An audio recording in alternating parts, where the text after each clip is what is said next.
everyone, it's Mimi, and welcome back to part 2 of my Tsubasa Chronicle OVA review. Part 1 covered the Tokyo Revelations OVA, which adapted the Acid Tokyo arc in the manga, and this part will cover the Spring Thunder Chronicles OVA, which adapted the Nihon, or Japan, arc in the manga.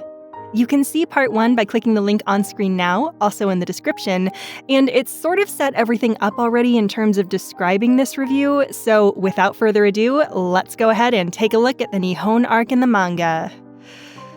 Oh boy, how to explain this one to you without spoiling the previous arcs. After Acid Tokyo, the group goes to a world known as Infinity, where Sakura makes a wish to send her soul into dreams for reasons, and her body ends up in Phi's world of Celeste for reasons. The group then goes to Celeste in order to retrieve her body, and Phi ends up fighting his own companions for reasons. Then Phi changes his mind and goes after King Ashura, but Kurogane is 100% done with Phi's malarkey and saves the mage from death, again, by killing King Ashura himself, losing some of his strength in the process due to Princess Tomoyo's curse on his forehead. Phi's magic starts collapsing the world of Celeste in on itself for reasons. Using the last of his magic reserves, Phi gets Shaoran and Sakura's body safely away, but he and Kurogane are still trapped. Yuko helps, Princess Tomoyo helps, Kurogane cuts off his arm, and bada bing bada boom, the group is in Nihon. Oh my god, if you haven't already, you really need to read the manga, because those really were just the barest of the bare cliff notes. I'm just saying. Before we delve fully into the Nihon arc, I just want to say that this is a gorgeous image of Phi with long hair. That is all. Kurogane awakens from his grievous wounds to find himself back in his homeworld of Nihon, with Princess Tomoyo remaining vigilant at his bedside. The ninja recalls that it was Tomoyo's voice he heard, telling him that he needed a magic identical to Phi's in order for the mage to be released from his curse and able to go with them. And that was why he cut off the arm Phi had previously enchanted, allowing it to remain in Celeste in the mage's place. After a short talk, Tomoyo is glad to realize that Kurogane has finally discovered what true strength is, bringing the ninja's character arc to a close. Phi then enters wearing a well, let's be real, we all know what that is. Phi proceeds to punch the living daylights out of an injured man as payback for the nearly fatal stunt he pulled. But don't worry, it's cool. Kurogane's into it. Meanwhile, over in Hollick's manga, Watanuki has taken a page out of Sakura's book and is constantly falling asleep, transporting his mind into dreams. Because of this, he often meets with Sakura, whose soul still resides in dreams despite her body now being safe in Nihon. Another person Watanuki often meets is Shaoran, who continues telling him not to vanish. Shaoran explains that he knows the connection he and Watanuki have, but he can't tell him about it just yet. Watanuki remarks that the conversation they're having is eerily similar to one he had with Sakura, which is in chapter 72 of the Hollick manga. It's great, please read it. And Shaoran is shocked to learn that Watanuki has seen and conversed with the dream-traveling Sakura. After a bit of exposition from Yuko, we learn that Sakura's body has been placed in the branches of a sacred cherry tree in order to heal, and that Fuma is currently in Nihon as well. Fuma traveled to Nihon in order to drop off a prosthetic arm for Kurogane, which Phi pays for by giving Yuko the remainder of his magic. Phi does this without hesitation, knowing that his vampirism will keep him alive even without magic. And we finally get to see his character arc come to a close when he says that he will no longer trade anything equivalent to his own life anymore. Look at those little smiles from everyone. I mean, look at them. Oh no. Oh no.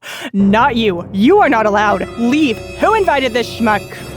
Yep, that's right. Suddenly, a wild Seishiro appears and just ruins everyone's day. Gosh dang it, I hate that guy. The devil incarnate attacks Phi upon realizing he has Kamui's blood flowing through his veins, but Phi is quick to school him like the freaking maven he is and make sure he knows that they have no clue where the vampire twins currently are. Shaoran picks a fight with Seishiro because that guy deserves to get decked. I mean, in an effort to retrieve Sakura's feather from him.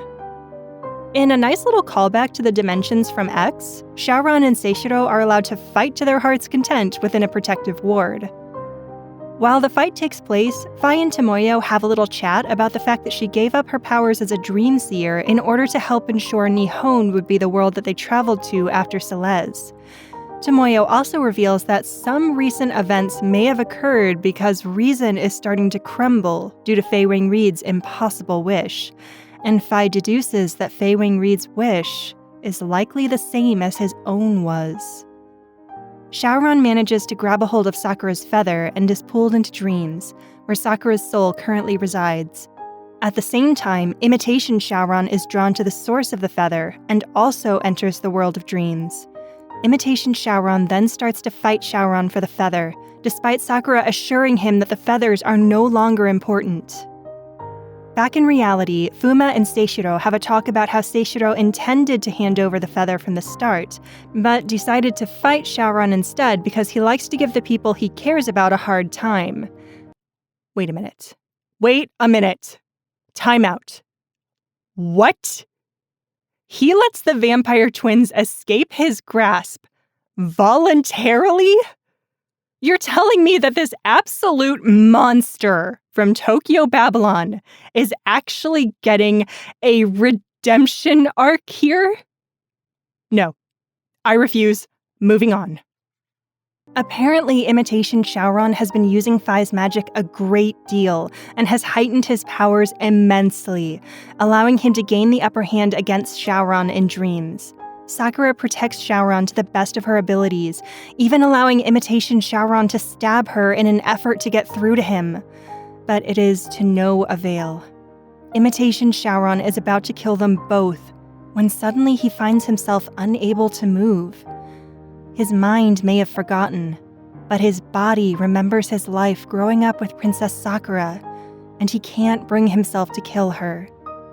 This is also a really nice reference to the adjacent arc in the Holic manga. After imitation Shaoran releases a powerful spell, the three of them are transported outside of dreams. In a final effort to stop the two Shaorans from killing each other, Sakura's soul, which is still separate from her body, throws herself in between them and is fatally wounded by imitation Shaoran. She then reveals the secret that she has been keeping since Acid Tokyo, that she, too, is an imitation created by Fei Wing Reed. She was never the real Sakura, same as imitation Shaoran, and the real Sakura is still out there, waiting for Shaoran. Imitation Shaoran finally begins to show emotion for the first time since having lost his soul, and is completely distraught over imitation Sakura's death at his own hands. Suddenly, a new portal opens to reveal Kyle, and I honestly can't believe my two least favorite people are in one world together, but here we are. Kyle takes Sakura's body with him back to Fei Wing Reed's world, and imitation Shaoran also disappears, leaving the rest of the group behind in Nihon to pick up the pieces and decide what they're going to do next. Fi divulges that he's known Sakura was an imitation since the very beginning, since Fei Wing Reed told him, and that is why he wanted to try to help Sakura in any way he could throughout the journey. He knew that her end would not be a happy one. Shaoran makes a wish to Yuko to find Sakura, and Fi and Kurogane agree to accompany him to get her back. Yuko gives them the information easily, since the price was already paid by Watanuki. Fun fact, I squealed when I read this, because I had forgotten about it and was horribly confused the last time I read Holic. It all makes sense now! That night, we received probably the best news I've heard all day. Seishiro left. The remaining travelers reminisce about times with Sakura throughout their journey, and Tomoyo bestows upon Kurogane his father's sword and a blessing, while the ninja reiterates his vows to protect and serve her.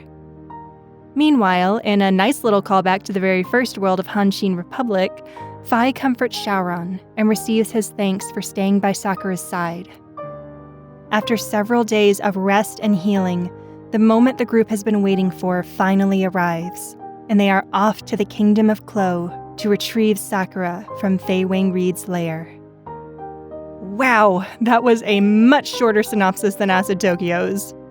Despite the fact that one of the characters literally dies in this arc, I can't help but feel that this one is somehow more hopeful than Acid Tokyo was. When the group left Acid Tokyo, Phi had been transformed into a vampire against his will. Kurogane found himself bearing the weight of Phi's new existence. Sakura had been brutally injured and unable to fully use one of her legs. Shaoran had been swapped for his original, imitation Shaoran had abandoned them, and poor Mokona was caught up in it all, just trying to spare their companions more grief. It's honestly such a pessimistic ending to an arc that it leaves you feeling a terrible sense of dread and longing to read something a bit more lighthearted. The Nihon Arc, on the other hand, is much more colorful and has characters who kindly shelter and heal the group without harboring any ill will towards them. It shows us how far both Phi and Kurogane's character progression has come. It shows us just how much Imitation Sakura cares for Imitation Shaoran. It shows us Phi in a Furisade. It's just the best. The ending to the Nihon arc is much more hopeful than Acid Tokyo as well, showing the group leaving with a fixed destination and a purpose that they are absolutely determined to fulfill. They will get Sakura back, both of them, as well as Imitation Shaoran, and they're ready to fight for it. As one of the final arcs, it definitely fulfills its purpose in motivating readers for the climax and grand finale of the story. So, does the OVA live up to the manga's expectations? Let's find out.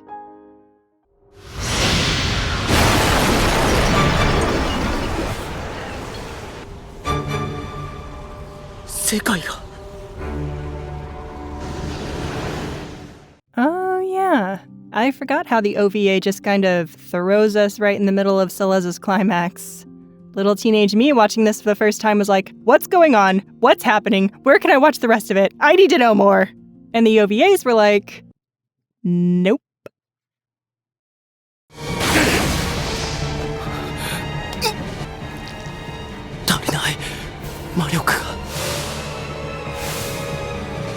They left out the line Phi mentioned about how using his magic wasn't making him stronger as they originally thought, but was actually leading closer to his death. This is pretty important since it comes full circle later on when we realize that Imitation Shaoran's power is the one that has been considerably strengthening with each use, the power he stole from Phi. I guess it doesn't really matter in the OVAs, but it's a pretty important plot point in the manga, especially in the climax of the series, and I'm just going to shut up now because I might just cry. They also left out the quiet moment where Kurogane lets go for a second and Phi just softly smiles and resigns himself to his fate. It makes the ninja's next action so much more impactful, but oh well. The opening isn't quite as much of a banger as Synchronicity, but I'll give it a pass since we get to see everyone gloriously animated in their original garb. Kurogane, you just woke up from a grievous wound. Sit down, child! And our favorite ninja's arc comes to a beautiful close.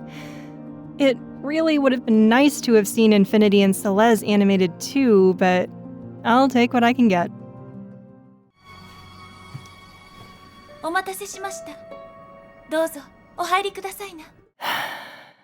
Okay, Kurogane. I give you permission, just this once. You may do the thing.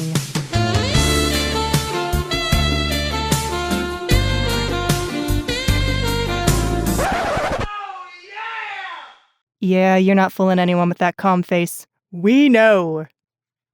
The scene with Shaoran seeing Sakura in the tree is a bit sped up. They seem to have had a bit more time to introduce it in the manga, but here he's just sort of already there. Like, literally, he was on the ground, and then in the next shot, he's up in the tree. Word for word perfection. I've said it before, I'll say it again. God bless the OVAs. And goodbye, angsty mage. Time for Phi's arc to also finish up. I'm so proud of him. Seriously, this is so much more of a better payoff than whatever they had going on in Odo in the anime. I mean, it doesn't make any sense for Phi to already be showing character progress all the way back in Odo, where Seishiro first shows up. No, that was not an invitation. God damn it, there he is. I love the little assembly line of protection after Seishiro shows up. It's like Shaoran's protecting Sakura while Phi protects Kurogane, who's protecting Tomoyo, who's protecting Mokona. And let's not forget Soma and Amaterasu. Everyone is like, hell no, we've read Tokyo Babylon and we know you're no good. Phi doesn't use his nails in the OVA. Instead, taking a page out of Shaoran's book and using a series of kicks. It's not a bad change, but I would have liked to see him use his vampire abilities a bit more, especially since he just gave up the last of his magic and is now a full vampire. では、次の世界に行くとしましょうか。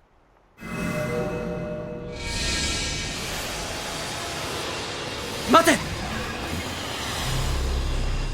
Dang it, Shaoran, you couldn't just let him leave!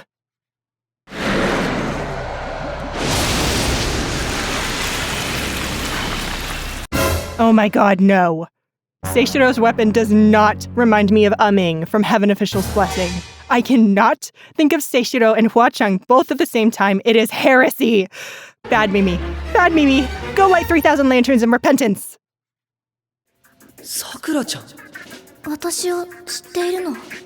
知ってるっていうか、優子さんの店で。あ、その時さくらちゃんは眠ってて。This conversation between Watanuki and Sakura actually happened much earlier in the manga, like back when the gang was in Celeste. And it happened in the Holic manga, not Tsubasa. Just a fun fact. The OVA is probably trying to make sure their meeting makes sense. But at the same time, it is rather downplaying just how long Sakura has been in dreams. She and Watanuki are very well acquainted by the time the Nihon Arc begins, since Watanuki has become a bit of a dreamwalker himself. So I will say, I'm not the biggest fan of this change. Oh, the soundtrack playing is like a distorted version of Ring Your Song. I love it. 名前教えて。綿貫公弘。私とシャオラン君の誕生日。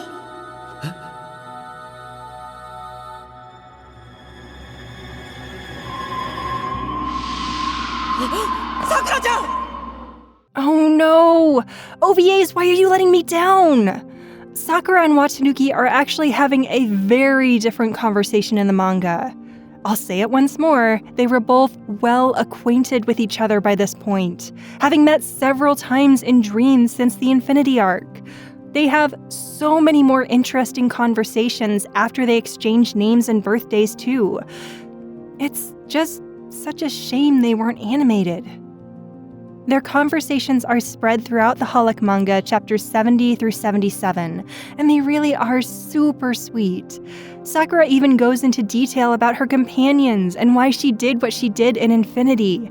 Then Watanuki comforts her as she feels guilty, and it's just so touching to read. The ending is a banger, even if it does just reuse sequences from the episode. お前もすべきことをしろ。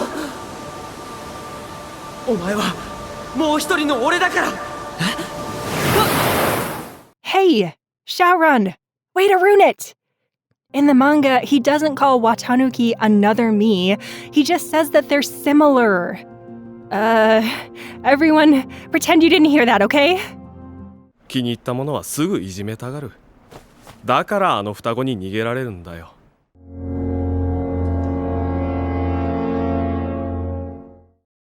It's incredibly well animated. But I can't believe how much exposition is skipped over during the Shaoran's fight. They don't even explain just how powerful imitation Shaoran has become from using Phi's magic. Didn't I mention that earlier too, when Phi didn't mention that using magic was weakening him? I guess it really doesn't matter in the context of the OVAs, but it would be a nice little Easter egg for us manga readers.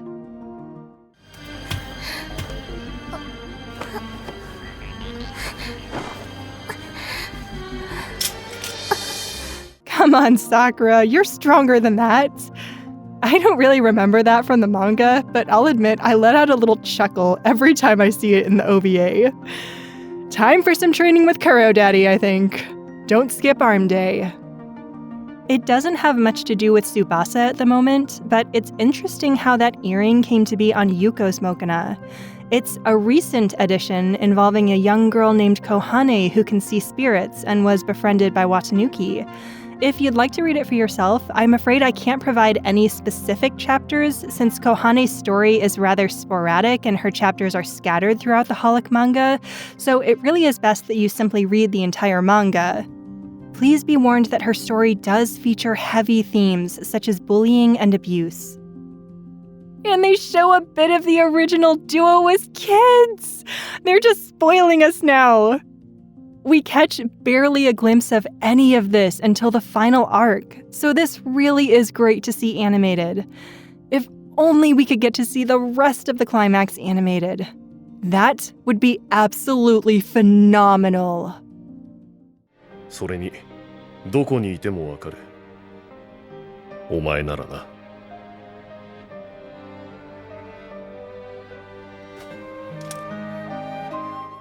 Wow. No spiel from Kurogane before Ginryu? He gave a nice little monologue in the manga. Also, Tomoyo, where were you hiding that thing? それが一番支えになる。さくらちゃんが待ってる。The shoulder touch. It's nice to be reminded of where it all began, now that the group is headed to where it will all end. Back in my Piffle anime review, I mentioned that Yuko's eyes looked dull and lifeless, and I added an eye shine to them as a joke. But now I realize that that isn't the reason why her character looks so off in the original anime. I still can't quite explain it, but take a look at how she's portrayed in the original anime versus how she's portrayed in the OVAs. It's just night and day.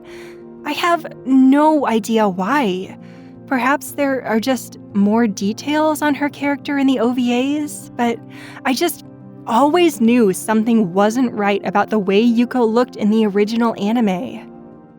And that's it for the Spring Thunder Chronicles OVA, which covers chapters 167 through 182 of the Tsubasa Chronicle manga, the Nihon Arc. It also marks the end of the most recent anime adaptation of Tsubasa Chronicle to date. It's even more recent than Clamp in Wonderland 2.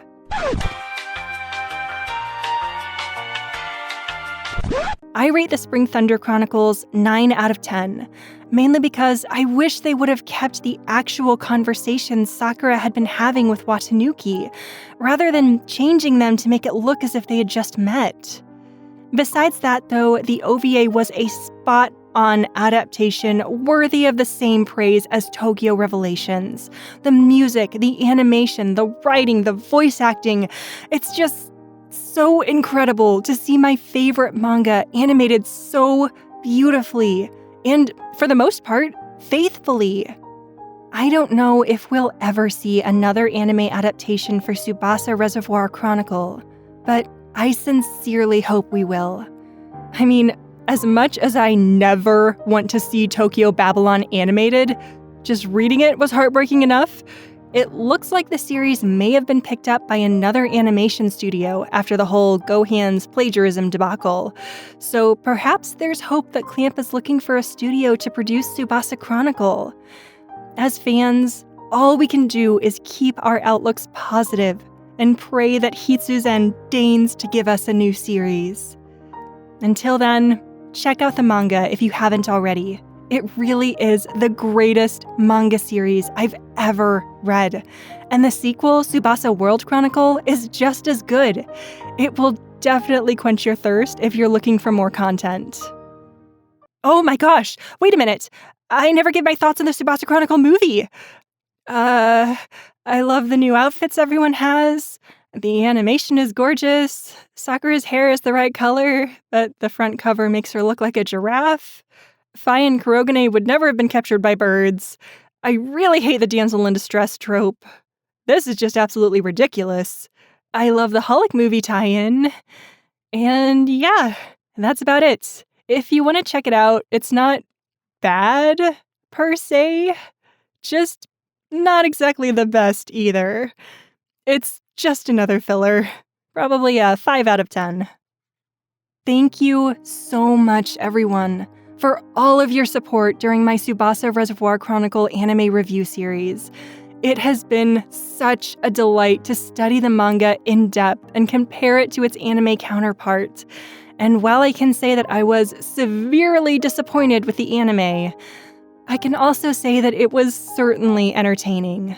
I learned a lot more about my favorite manga while making this series, and now I think I'm that much closer to finally understanding the ending. I swear, every time I stare into that void, it stares right back at me. But in the words of one of my favorite novels, there is no banquet in this world that doesn't come to an end. It's been fun. You've been wonderful. And I wish you all the very best, Hitsuzen.